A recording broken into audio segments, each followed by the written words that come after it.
ശബരിമല മലകയറ്റത്തിനിടെ ദൗർഭാഗ്യവശാൽ ഇനിയൊരു തീർത്ഥാടകന് മരണം സംഭവിച്ചാൽ തിരുവിതാംകൂർ ദേവസ്വം ബോർഡിന്റെ ഇൻഷുറൻസ് പരിരക്ഷ ഉണ്ടാകും. 3 ലക്ഷം രൂപ നൽകുന്നതാണ് പദ്ധതി. പമ്പ മുതൽ സന്നിധാനം വരെ നീളുന്ന കാനനപാതയിൽ വെച്ച് ഹൃദയാഘാതമോ മറ്റേതെങ്കിലും അസുഖമോ അപകടമോ കാരണം മരണം സംഭവിച്ചാൽ ഇൻഷുറൻസ് പരിരക്ഷ ഉണ്ടാകും. അതായത് കുഴഞ്ഞു വീണോ പാമ്പുകടിയേറ്റോ പന്നിയിടിച്ചോ മരണം സംഭവിച്ചാൽ ഇൻഷുറൻസ് പരിരക്ഷ ലഭിക്കും. ഇതിനായി ദേവസ്വം ബോർഡ് ഭക്തജന സഹായ നിധി രൂപീകരിക്കും.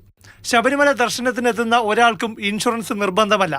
ആവശ്യമുള്ള തീർത്ഥാടകന് വെർച്വൽ ക്യൂ ബുക്ക് ചെയ്യുമ്പോൾ 5 രൂപ സംഭാവനയായി നൽകാം.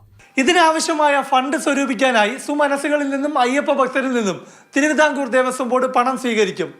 2011 പുല്ലുമേട് ദുരന്തത്തിന് ശേഷം കേരള ഹൈക്കോടതിയാണ് ഈ ആശയം മുന്നോട്ട് വച്ചത്. ഇതുകൂടി കണക്കിലെടുത്താണ് മലകയറ്റത്തിനിടെ മരിക്കുന്നവർക്ക് 3 ലക്ഷം രൂപ ഇൻഷുറൻസ് പരിരക്ഷ നടപ്പാക്കിയത്.